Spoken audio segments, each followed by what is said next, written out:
नमो नमो प्रणाम। प्रणाम गुरुजी। नमो रिहंताणं, नमो सिद्धाणं, नमो आर्याणं, नमो वज्रायाणं, नमो लोये सब्बसाहूणम्।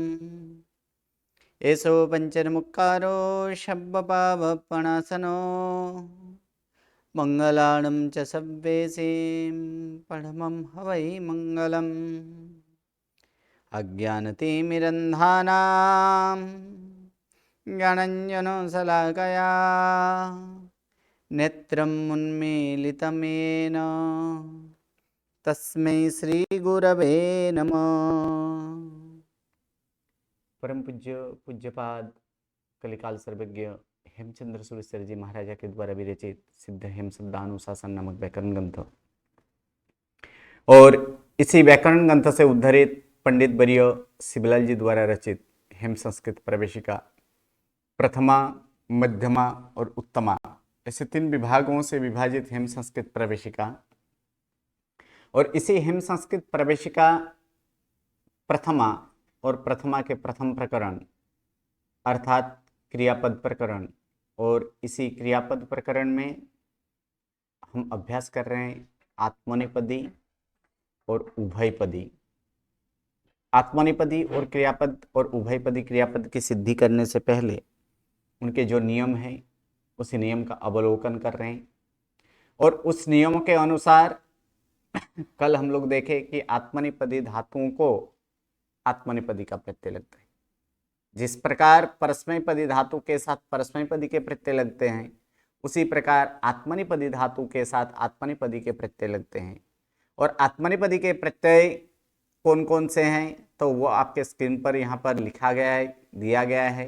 कौन कौन से हैं आत्मनेपदी के प्रत्यय तो यहाँ पर दिया गया है कि ए वहे महे अर्थात उत्तम पुरुष एक वचने ए, उत्तम पुरुष द्विवचने वहे, उत्तम पुरुष बहुवचने महे। मध्यम पुरुष एक वचने से, मध्यम पुरुष द्विवचने ईथे, मध्यम पुरुष बहुवचने द्वे। अन्य पुरुष एक वचने ते, अन्य पुरुष द्विवचने ईते और अन्य पुरुष बहुवचने अंते। और इसी प्रत्यय को लगाकर यहाँ पर हम जो क्रियापद यानी रूप जो बनाते हैं, जैसे बंद धातु है तो बंद धातु का रूप क्या बनेगा कि एक उत्तम पुरुष एक वचने बंदे, उत्तम पुरुष द्विवचने बंदावहे, उत्तम पुरुष बहुवचने बंदामहे। मध्यम पुरुष एक वचने बंद से, मध्यम पुरुष द्विवचने बंदे थे, मध्यम पुरुष बहुवचने बंदध्वे। अन्य पुरुष एक वचने बंदते, अन्य पुरुष द्विवचने बंदेते और अन्य पुरुष बहुवचने बंदनते। उसी प्रकार अगर रम धातु लिया जाए तो उत्तम पुरुष एक वचने रमे, उत्तम पुरुष द्विवचने रमावहे, उत्तम पुरुष बहुवचने रमामहे। मध्यम पुरुष एक वचने रमसे, मध्यम पुरुष द्विवचने रामे थे, मध्यम पुरुष बहुवचने रमद्वे। अन्य पुरुष एक वचने रमते, अन्य पुरुष द्विवचने रमेते और अन्य पुरुष बहुवचने रमनते। उसी प्रकार कोई गुण वाला धातु अगर लिया जाए, जैसे शुभ धातु हो तो शुभ इसमें गुण होगा, तो उसमें क्या होगा उत्तम पुरुष एक वचने शोभे, उत्तम पुरुष द्विवचने शोभावहे, उत्तम पुरुष बहुवचने शोभा महे। मध्यम पुरुष एक वचने शोभ से, मध्यम पुरुष द्विवचने शोभे थे, मध्यम पुरुष बहुवचने शोभद्वे। अन्य पुरुष एक वचने शोभते, अन्य पुरुष द्विवचने शोभेते और अन्य पुरुष बहुवचने शोभन्ते। उसी प्रकार वृत्त धातु है, वृत्त धातु है तो वृत्त धातु का भी गुण होगा क्योंकि उपांत में रू है और उपांत में रू होने के कारण उसका गुण होगा। तो क्या होगा तो उत्तम पुरुष एक वचने वर्ते, उत्तम पुरुष द्विवचने वर्तावहे, उत्तम पुरुष बहुवचने वर्तामहे। मध्यम पुरुष एक वचने वर्तसे, मध्यम पुरुष द्विवचने वर्ते थे, मध्यम पुरुष बहुवचने वर्तद्वे। अन्य पुरुष एक वचने वर्तते, अन्य पुरुष द्विवचने वर्तेते, अन्य पुरुष बहुवचने वर्तन्ते। उसी प्रकार वृद्ध धातु है, वृद्ध धातु तो वृद्ध धातु ये भी गुण होगा, अर्थात उत्तम पुरुष एक वचने वर्धे, उत्तम पुरुष द्विवचने वर्धावहे, उत्तम पुरुष बहुवचने वर्धामहे। मध्यम पुरुष एक वचने वर्धे से, वर्ध से, मध्यम पुरुष द्विवचने वर्धे थे और मध्यम पुरुष बहुवचने वर्धद्वे। अन्य पुरुष एक वचने वर्धते, अन्य पुरुष द्विवचने वर्धेते और अन्य पुरुष बहुवचने वर्धन्ते। इस प्रकार इत्यादि ये सारे के सारे हम प्रथम गण के यहाँ पर धातु देखे, क्योंकि प्रथम गण के धातु दो प्रकार के होते हैं, एक गुण रहित और दूसरा गुण सहित। कुछ धातु के रूप देखे थे कि जो गुण रहित था, बन, रम इत्यादि, और कुछ धातु देखे जो कि गुण सहित था, शुभ, वृत, वृद्ध, ये गुण सहित था। तो जहां गुण होगा वहां तो गुण का संभावना है, या तो गुण होने के प्रसंग है, वहां तो अवश्य में वो गुण तो करना ही है, क्योंकि प्रथम गण के धातु हैं, चाहे वह परस्मैपदी का प्रत्यय लगा हो, चाहे वह आत्मनेपदी का प्रत्यय लगा हो। अब यहाँ पर जो इसके सिद्धि के लिए कुछ नियम जो देखे थे कि 3 नियम, इन्हीं 3 नियम को फिर से एक बार देखते हैं, जिसमें प्रथम नंबर नियम है कि आत्मनेपदी धातु के साथ आत्मनेपदी के प्रत्यय लगते हैं। यह तो स्वाभाविक है, धातु आत्मनेपदी हो तो प्रत्यय भी आत्मनेपदी का ही लगेगा। तो आत्मनेपदी धातु के साथ आत्मनेपदी के प्रत्यय लगते हैं। दूसरा नियम जो है वो उभयपदी धातु के लिए है, और उभयपदी धातु के साथ उभयपदी के प्रत्यय लगते हैं। उभयपदी के प्रत्यय अर्थात दोनों पद के, उभय पद के प्रत्यय लगते हैं, अर्थात उभय का मतलब होता है दोनों, अर्थात परस्मैपदी का भी प्रत्यय लगेगा और आत्मनेपदी का भी प्रत्यय लगेगा। तो उसका रूप किस प्रकार से होगा? जैसे एक धातु यहां पर हम ले लेते हैं, जैसे एक धातु है रू धातु, या तो फिर चल नी धातु है, रू धातु है, पच धातु है। जैसे पच धातु है उभयपदी धातु, तो एक बार पच धातु का परस्मैपदी प्रत्यय लगकर उसका रूप क्या बनेगा? तो उत्तम पुरुष एक वचने पचामी, उत्तम पुरुष द्विवचने पचावह, उत्तम पुरुष बहुवचने पचामह, मध्यम पुरुष एक वचने पचसी, मध्यम पुरुष द्विवचने पचथः, मध्यम पुरुष बहुवचने पचथ, अन्य पुरुष एक वचने पचति, अन्य पुरुष द्विवचने पचतः, अन्य पुरुष बहुवचने पचत, अन्य पुरुष बहुवचने पचंती। आत्मनेपदी का जब प्रत्यय लगे तब, आत्मनेपदी का जब प्रत्यय लगे तब उसमें क्या होगा? उत्तम पुरुष एक वचने पचे, उत्तम पुरुष द्विवचने पचावहे, उत्तम पुरुष बहुवचने पचामहे, मध्यम पुरुष एक वचने पचसे, मध्यम पुरुष द्विवचने पचेथे, मध्यम पुरुष बहुवचने पचद्वे, अन्य पुरुष एक वचने पचते, अन्य पुरुष द्विवचने पचेते, अन्य पुरुष बहुवचने पचंते। इस प्रकार यहाँ पर पच धातु, धातु एक लेकिन प्रत्यय दो, परस्मैपदी का भी प्रत्यय लगा और आत्मनेपदी का भी प्रत्यय लगा। अर्थात जिस धातुओं को दोनों प्रकार के प्रत्यय लगे, इस प्रकार के धातुओं को उभयपदी धातु बोला गया। इसलिए उभयपदी धातु के साथ दोनों पद के प्रत्यय लगते हैं, परस्मैपदी के भी और आत्मनेपदी के भी। और तीसरा नंबर नियम जो है ये बहुत ही इंपॉर्टेंट नियम है। कल आप सभी को बोला गया था कि इस नियमों को, ये जो नियम है इस नियम को एकदम कंठस्थ होना चाहिए, ये जिह्वाग्र में होना चाहिए, जीव के आगे ये नियम होना चाहिए, क्योंकि ये संधि के नियम बारंबार बारंबार आने वाला है। क्या है नियम? अ वर्ण के बाद ई वर्ण, उ वर्ण, रु वर्ण और लृ वर्ण आए तो दोनों मिलकर क्रमशः ए, ओ, और तथा अल होता है। ए, ओ, और तथा अल होता है, दोनों मिलकर। कौन सा?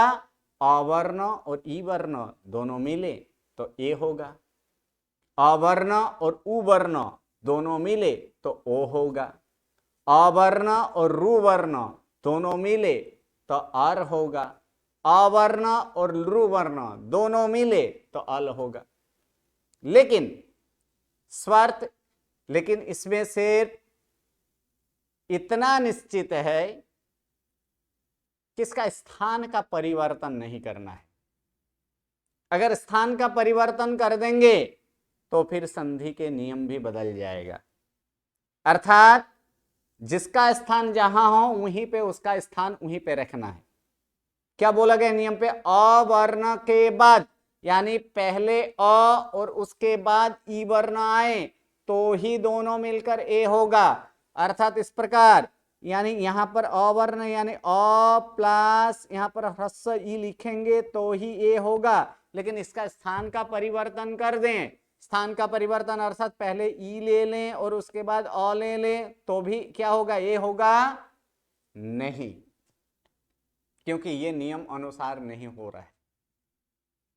अवर्ण के बाद ई वर्ण बोला गया है, ई वर्ण के बाद अवर्ण नहीं बोला गया। उसी प्रकार अवर्ण के बाद उ वर्ण हो तो ही ओ होगा, अवर्ण के बाद रु वर्ण हो तो ही अर होगा, अवर्ण के बाद लु वर्ण हो तब ही अल होगा। बाकी ये ए ओ अर तथा अल नहीं होता है। तब क्या होता है अगर स्थान बदल जाए तो ये आगे जाकर देखेंगे। फिर भी सिर्फ इतना बता दें, तब क्या होता है? तब दोनों मिलकर नहीं होता है, पूर्व में रहे हुए ई वर्ण उ वर्ण रु वर्ण का क्या हो जाता है? य व और र हो जाता है। क्या होता है वहां पर बदल जाता है और ऐसे य हो जाएगा, व हो जाएगा और र हो जाएगा। किसका? ई वर्ण का य, उ वर्ण का व, रु वर्ण का र हो जाएगा। अगर इसका स्थान का परिवर्तन करें तो फिर कितना ये संधि में कितना ये अव्यवस्थित रूप आ जाएगा। इसीलिए इसको ये नियम याद रखना है कि अवर्ण के बाद ही ई वर्ण होना चाहिए, ई वर्ण के बाद अवर्ण नहीं। अवर्ण के बाद अगर ई वर्ण आए तब वहां पर ए होगा। अवर्ण का अर्थ क्या था? अवर्ण का मतलब क्या था? अवर्ण का अर्थात अ और आ ये दोनों आता है अवर्ण में। उसी प्रकार ई वर्ण में क्या आएगा?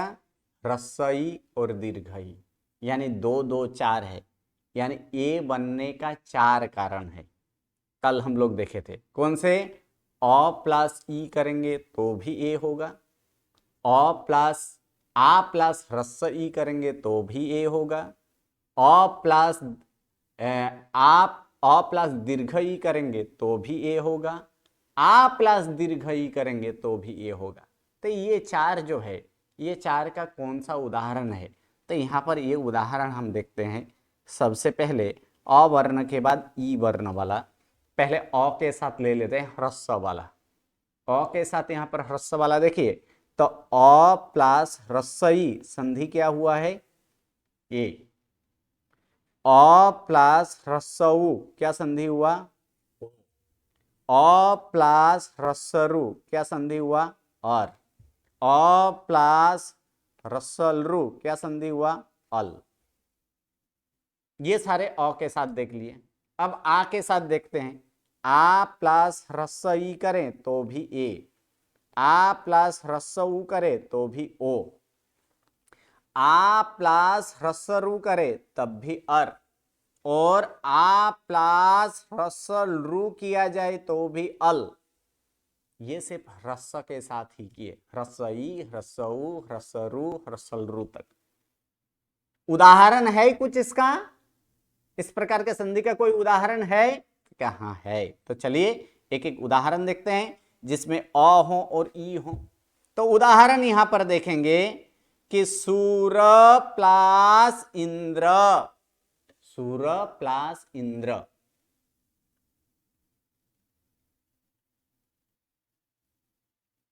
बीच में कोई मैसेज ना करें, प्रश्न होगा अंत में पूछ लीजिएगा, क्योंकि मैसेज कीजिएगा तो मैसेज का पॉपअप वहाँ पर आता है तो फिर लिंक वहीं चला जाता है, ध्यान वहाँ चला जाता है। मिच्छामि दुक्कडम, ध्यान रखिएगा। आपका प्रश्न हो आप नोट डाउन करके रखिए। हमेशा पढ़ते समय नोट और पेन साथ में होना चाहिए। कोई भी प्रश्न हो नोट डाउन कीजिए। अंत में 10 मिनट में अंतिम जो 10 मिनट है वहाँ पर प्रश्नोत्तरी अवश्य लेंगे, नोट डाउन कर लीजिएगा। मिच्छामि दुक्कडम।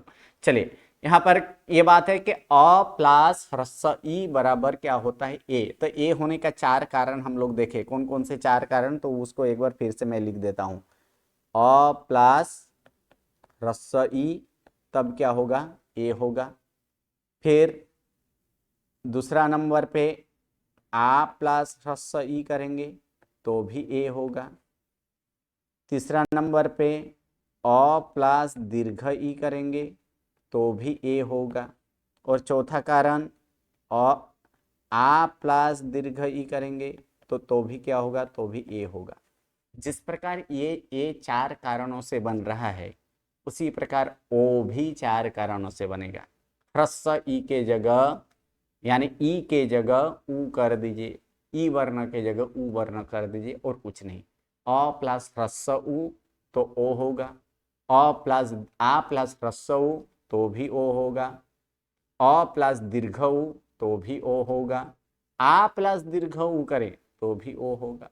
जिस प्रकार ए और ओ ये 4 कारणों से बना है, उसी प्रकार और बनने में भी कितना कारण लगेगा, 4 कारण ही लगेगा।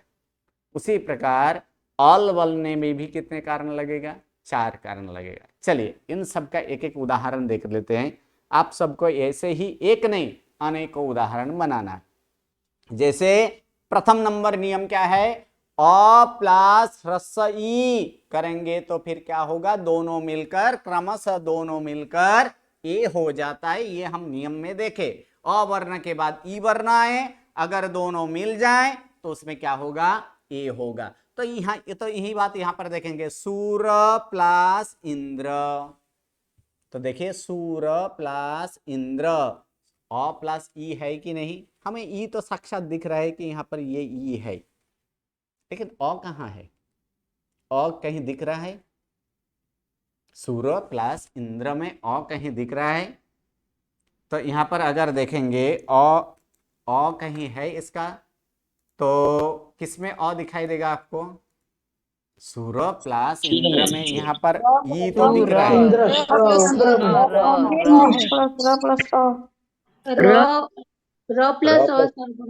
सही है, सही है, सही जवाब। आप लोग का सभी का सही जवाब है। क्या है इसमें, क्योंकि व्यंजन हमेशा कैसे होता है, व्यंजन व्यंजन हमेशा आधा ही होता है, व्यंजन संपूर्ण नहीं होता है। व्यंजन हमेशा कैसे होता है, अपूर्ण। वर्ण विचार में देख लीजिएगा, 33 से 33 व्यंजन, 33 के 33 की व्यंजन के नीचे क्या लगाया गया है, हलंत लगाया गया है। यानी व्यंजन का स्वभाव अथवा तो वो व्यंजन कैसे होता है, तो व्यंजन हमेशा अपूर्ण। जबकि यहाँ पर र कैसे दिख, ये र कैसे दिख रहा है, संपूर्ण की अपूर्ण, पूर्ण है, ये संपूर्ण है। यानी इसमें कुछ ना कुछ तो छुपा है। तो उस समय हम 12 खड़ी में सिखाए थे, बाकी सब में कुछ ना कुछ तो दिखता है, उसका कुछ ना कुछ मात्रा है। जैसे कि रा लिखना हो तो फिर क्या करेंगे, तो रा के बाद, र के बाद एक आ की निशानी है। री लिखना हो तो इसमें भी ये निशानी आ गया। री लिखना हो तो इसमें भी निशानी है। रे लिखना हो तो इसमें भी निशानी है। लेकिन र जब पूरा हो तो इसमें कोई निशानी है नहीं है। लेकिन इसमें क्या समझना है, वहां पर क्या है, र प्लस किसका उच्चारण कर रहे हैं हम, अ की उच्चारण कर रहे हैं, यानी र क्या बोल रहे हैं, सूर। अंत में किसके उच्चारण हो रहा है, अ।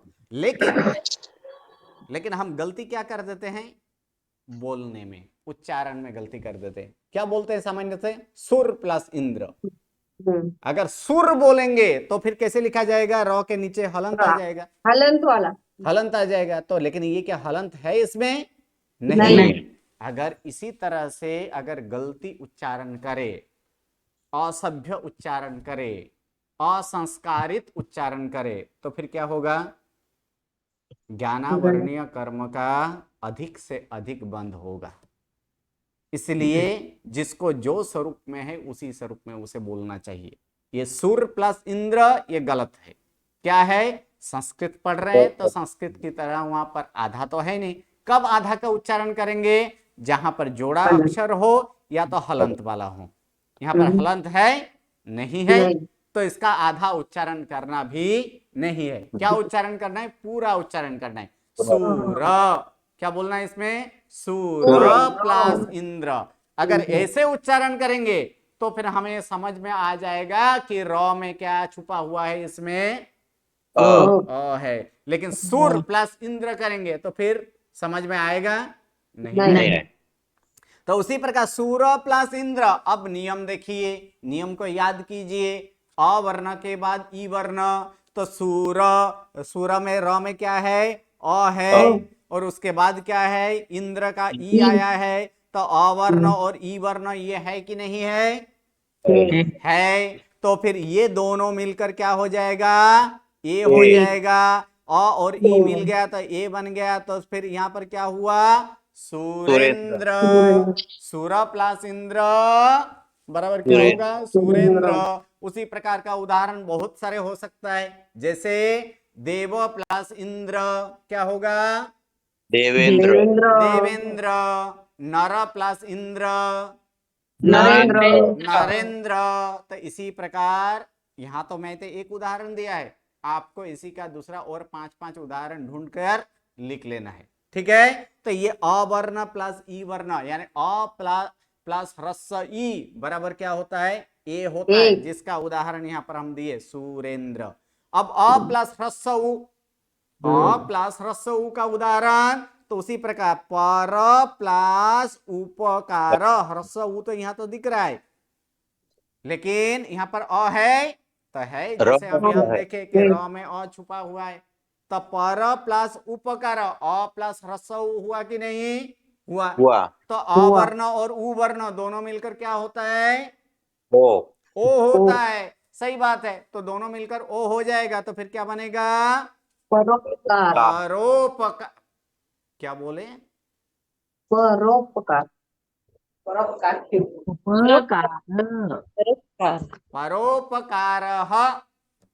इसमें भी र पूरा है और उसके बाद विसर्ग आया है। र कहीं आधा नहीं, परोपकार नहीं है। परोपकार बोलेंगे तो क्या होगा, र के नीचे हलंत, लेकिन इसमें हलंत है नहीं है। तो क्या बोलना है, परोपकार। सुरेंद्र परोपकार।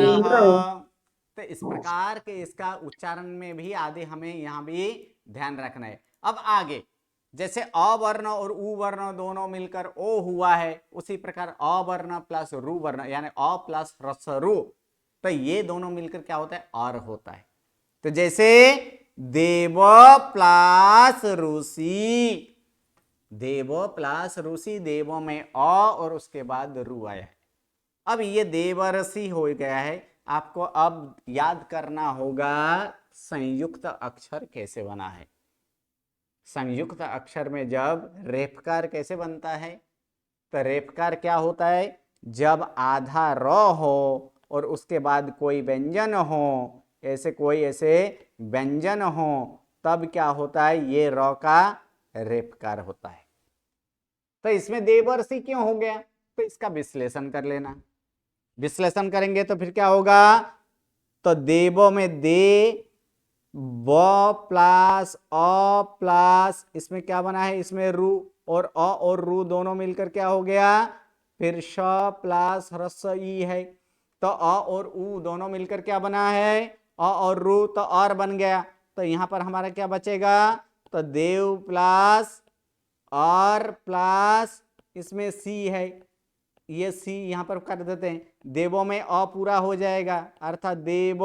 अब र आधा है देवर और ये सी है, तो र के बाद क्या है, सी। तो सी में क्या है, मूर्धन्य स वो व्यंजन है कि नहीं, तो है, इसीलिए र के बाद व्यंजन आया है, इसलिए क्या हुआ यहाँ पर रेफकार हुआ है। देव प्लस ऋषि क्या हो जाता है, देव प्लस ऋषि, तो देव प्लस अगर ऋषि करे तो उसका हो जाएगा देवर्षि। देव प्लस ऋषि करेंगे तो यहां पर क्या होगा, तो देवर्षि। अ प्लस रु बराबर अर होता है। इस प्रकार अ प्लस रु बराबर अर। उसी प्रकार दूसरा अ प्लस रु तो अल होता है। अ प्लस रु करेंगे तो फिर यहां पर हो जाएगा अल हो जाएगा। अ प्लस रु तो अल, तो जीना प्लस लुकार, तो जीना प्लस लुकार, तो ये दोनों मिलकर अल हुआ, तो जीनल कारह। अ प्लस, अब आ प्लस ई, अ का पूरा हो गया यहाँ पर, अ का ह्रस्व ई के साथ पूरा हो गया। अब आ के साथ, तो आ प्लस ह्रस्व ई, आ ये क्या है, अवर्ण है कि नहीं आ में, तो अवर्ण है। और उसके बाद ई वर्ण आया है कि नहीं, ई वर्ण आया है। तो अवर्ण और ई वर्ण दोनों मिलकर क्या होता है, तो ए होता है। इसलिए तथा प्लस इति क्या हुआ यहाँ पर, तथेति, तथा प्लस इति बराबर तथेति। उसी प्रकार आ प्लस ह्रस्व उ, तो आ और उ ये अवर्ण और उ वर्ण यहां भी है, तो फिर क्या होगा, तो गंगा प्लस उदकम, आ और उ दोनों मिलकर क्या बनता है, ओ बनता है।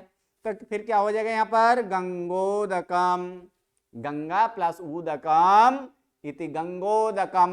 देखिए इसमें म के उच्चारण आधा ही किए, क्योंकि म उसमें आधा लिखा है। गंगोदकम, गंगोदकम ऐसे नहीं बोल रहे हैं, गंगोदकम, क्योंकि इसमें म आधा है। तो गंगा प्लस उदकम इति गंगोदकम।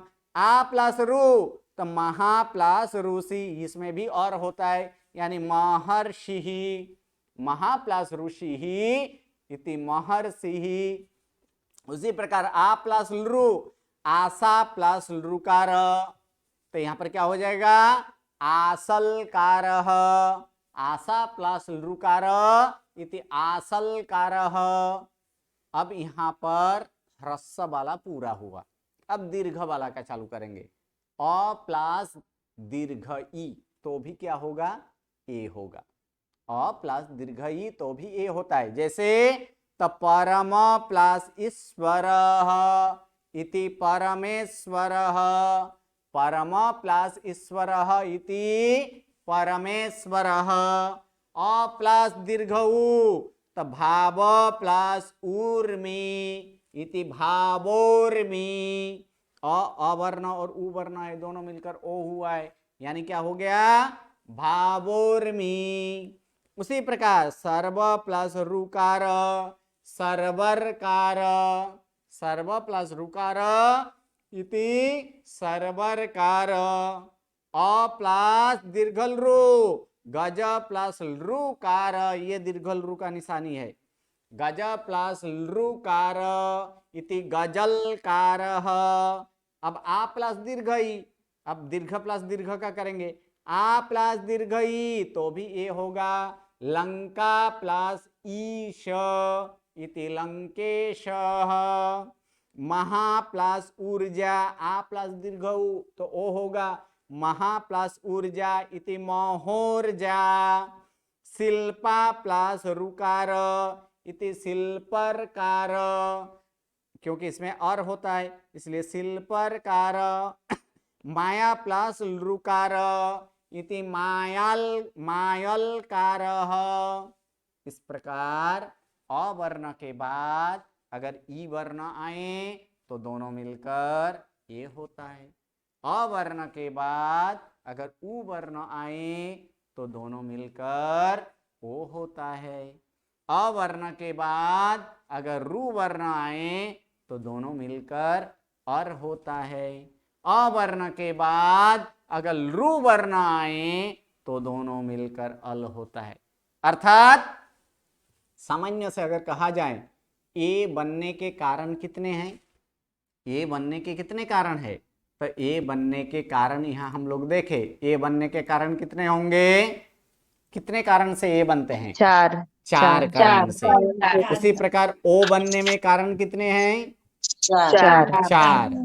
और बनने में कारण कितने हैं, चार। चार। सही है। उसी प्रकार अल बनने में कारण कितने हैं, चार। चार। चलिए अब मैं पूछता हूं कि वो चार कारण कौन कौन से हैं, जिसे पूछा जाए वही बोलिएगा। A72 ए बनने में चार कारण कौन से, ई अवर्ण प्लस ई वर्ण, अ प्लस ई, कौन सा अ ई, प्लस ह्रस्व ई, अ प्लस दीर्घ ई, आ प्लस ह्रस्व ई, आ प्लस दीर्घ ई, सही ये जवाब है, चारों से ए होता है। सही जवाब है। चलिए ओ बनने में 3 नंबर 03 A3 ओ बनने में चार कारण कौन कौन से हैं, हाँ प्रणाम सर। अ प्लस दीर्घ उ, पहले आ पहले पहले ह्रस्व वाला कर लेना है। अ प्लस ह्रस्व उ, एक, दूसरा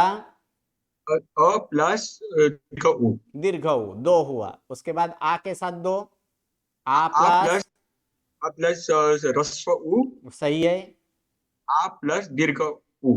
सही जवाब है। ओके, चलिए ए10 और बनने में चार कारण कौन से? जी गुरुजी, अ प्लस और ना, अ प्लस दीर्घ रू, दीर्घ नहीं, पहले अ ह्रस्व प्लस का करना है। दीर्घ, अ प्लस ह्रस्व रू, तो एक अर होगा। उसके बाद आ अ प्लस प्लस ह्रस्व रू, तो भी क्या होगा? और होगा। तीसरा कारण अ प्लस दीर्घ रू, आप, हाँ, आ प्लस दीर्घ रू, तो भी एक और होगा। और चौथा कारण आ प्लस दीर्घ रू, अ प्लस अ के दीर्घ साथ रू, दो बार, आ के साथ दो बार। किसको? ह्रस्व रू और दीर्घ रू को जोड़ना है। अ के साथ एक बार ह्रस्व रू तो अर होगा, अ के साथ दीर्घ रू तो भी अर होगा, आ के साथ ह्रस्व रू तो भी अर होगा, और आ के साथ दीर्घ रू करेंगे तो भी आर होगा। आर नहीं, अर, मिच्छर विराट, आर नहीं, अर होता है। जी गुरु। चलिए, अब अल बनने में चार कारण, ए15, ए15, ए15, हाँ जी, चार कारण कौन से अल बनने का? और के साथ दीर्घ रू, हाँ, अ के साथ आपके पहले साथ, ह्रस्व रू, ह्रस्व, हाँ अ सर, प्लस आपके ह्रस्व साथ रू बराबर आ अल। प्लस, उसके बाद हाँ, आ प्लस ह्रस्व रू, फिर उसके बाद अ प्लस दीर्घ रू, दीर्घल और रू, आ ओके, प्लस आ प्लस दीर्घ रू, दीर्घल रू, दीर्घ रू, ओके। ये कारणों से क्या बनता है? इन कारणों से ये दोनों अल, मिलकर क्या बनता है? दोनों मिलकर अल, क्रमानुसार ए, ओ और तथा अल होता है। कब? अ वर्ण के बाद ई वर्ण आए, अ वर्ण के बाद उ वर्ण आए, अ वर्ण के बाद रू वर्ण अगर आता हो, तो फिर दोनों मिलकर क्रमानुसार ए, ओ और तथा अल होता है।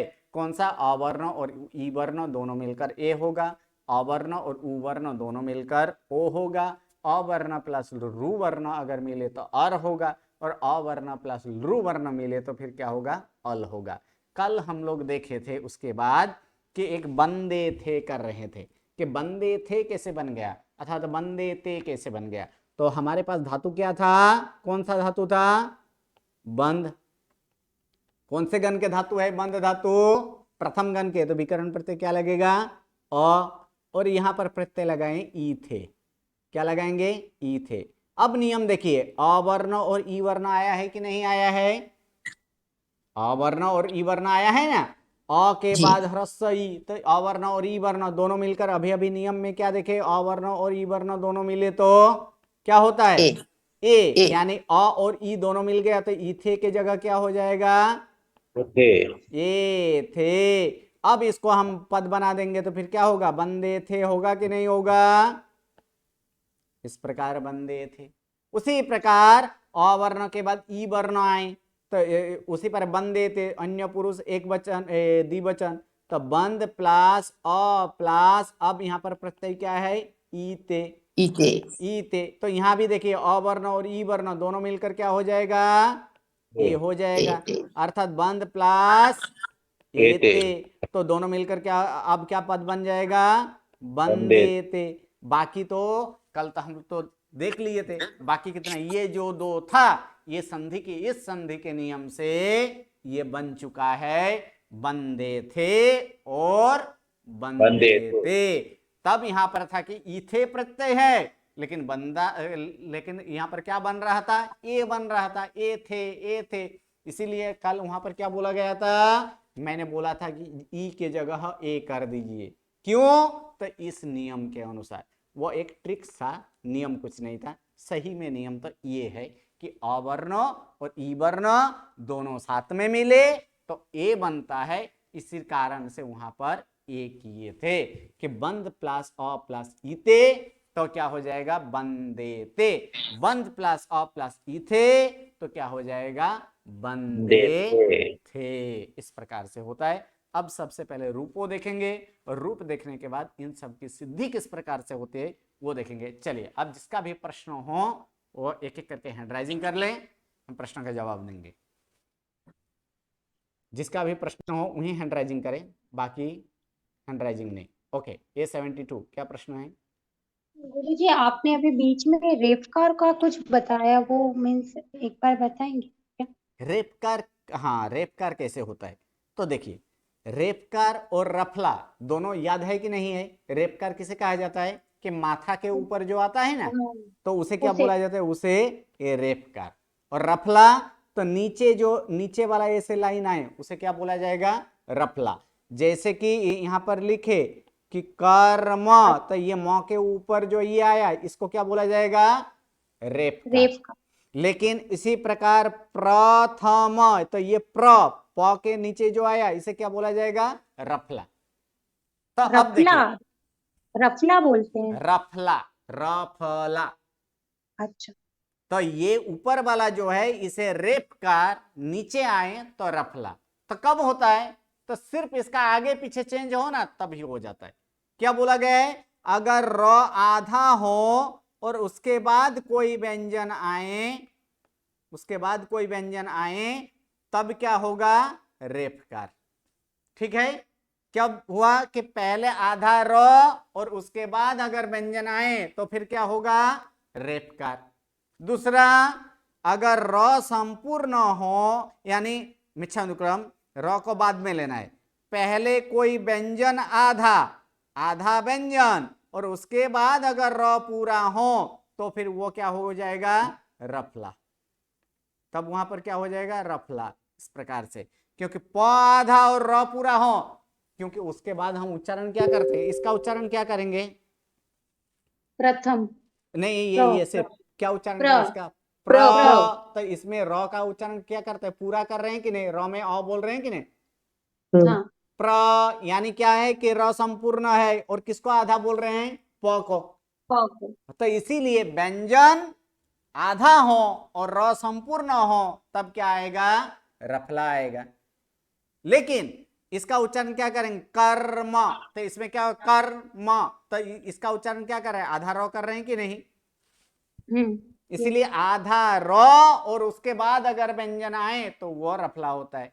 अब यहां पर क्या था हमारे उदाहरण में, एक कौन सा था, महर्षि, ऐसे था ना, महर्षि था ना, देवर्षि महर्षि। हाँ, देवर्षि करे, महर्षि करे, जो करना है। तो चलिए, इसका पूरा के पूरा हम लोग जो है कि उदाहरण के साथ, विश्लेषण के साथ हम लोग देखेंगे। यहाँ पर पूरा, यहाँ पर इसका विश्लेषण कर देंगे, देवर्षि बनाते हैं।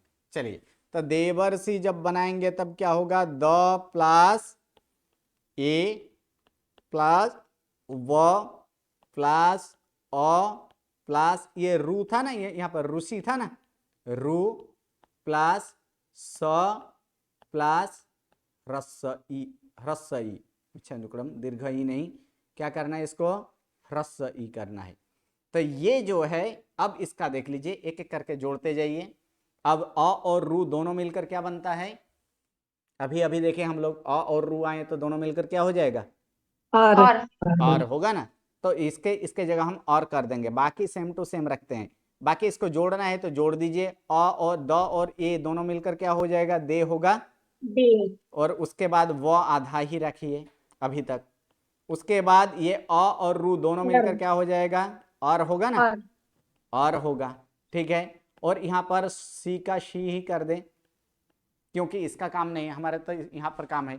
अब देखिए, देव जो है, देवों में वो कैसे हैं, आधा है, आधा व के साथ अ जुड़ेगा तो फिर क्या होगा, संपूर्ण हो गया, देव।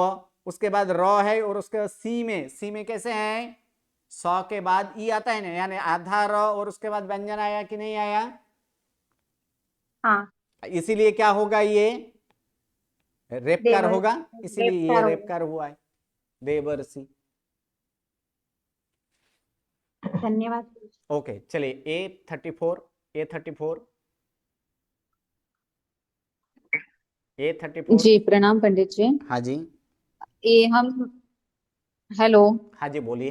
प्रणाम पंडित जी। प्रणाम। ये जो हम पद देख रहे हैं ना, तीनों परस्मैपदी, आत्मनेपदी, उभयपदी, जी तो इनका सामान्य इनके नाम का कुछ अर्थ है कि ऐसे ही पद का ही नाम है? परस्मैपदी का मतलब क्या होता है? आत्मनेपदी का कुछ मतलब है? देखिए, हर एक का अलग अलग अलग अलग यहाँ पर अर्थ निकाले तो वो अर्थ हो सकता है, लेकिन यहाँ पर अभी इस टाइम में कोई अर्थ नहीं, सिर्फ परस्मैपदी का मतलब परस्मैपदी ही है। वो एक संज्ञा का नाम दिया गया है, एक ग्रुप का नाम दिया गया है। इस प्रकार इतने धातु जो हैं उसे परस्मैपदी बोला जाएगा, इतना धातु है वो आत्मनेपदी बोला जाएगा, इतना धातु है उसे उभयपदी बोला जाएगा।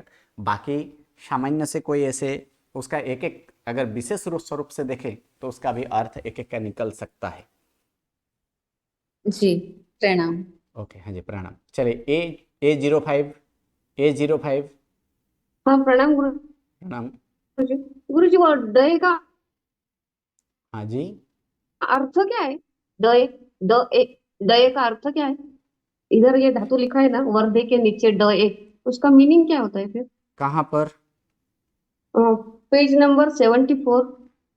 Page number 74। हाँ पेज नंबर 74 कौन सा? ओके, डये, ये तो डये, हाँ ये तो डी धातु का रूप है, डी धातु का रूप, डी धातु का प्रथमा एक वचन में डये हुआ है। क्यों? तो डी धातु आत्मनिपदी है, डी प्लस अ प्लस आत्मनिपदी का प्रत्यय क्या लगा? ए लगा है। तो फिर यहाँ पर क्या होगा? तो ये पहले गण के हैं तो यहाँ पर गुण होगा कि नहीं? क्योंकि अंत ह्रस्व या दीर्घनामी स्वर है तो गुण होगा ना। ई का गुण क्या हो जाएगा? ए होगा, यानी डे प्लस अ प्लस फिर क्या है? ए आया है। फिर ए और अ दोनों मिलकर क्या होता है? अय होता है। ए वर्ण के बाद एक ए ओ के बाद कोई भी स्वर आए तो उसके स्थान पर क्रमानुसार क्या होता है? अय, आय, औ तथा औ होता है। तो ए का अय हो गया, अर्थात क्या हुआ? डय, यानी डय प्लस अ प्लस ए। और उसके बाद एक नियम अभी देखे, अ वर्ण के अ के बाद अ या ए आए तो क्या होता है? पूर्व के अ का लोप होता है। तो फिर ये क्या बन जाएगा? डय प्लस ए। तो ये रूप क्या बना है उस प्रकार? डये। ये डये रूप हुआ है, प्रथमा एक वचन का है। मूल इसके कौन सा धातु से बना है? डी धातु का। और डी धातु का अर्थ क्या उसका होता कुछ है? मीनिंग है गुरु जी? हाँ है, पीछे मीनिंग दिया हुआ है। डी धातु का अर्थ होता है उड़ना। हाँ डये, मैं उड़ता हूँ। Okay Guru ji, thank you. Okay, चलिए, नमो नमः, प्रणाम।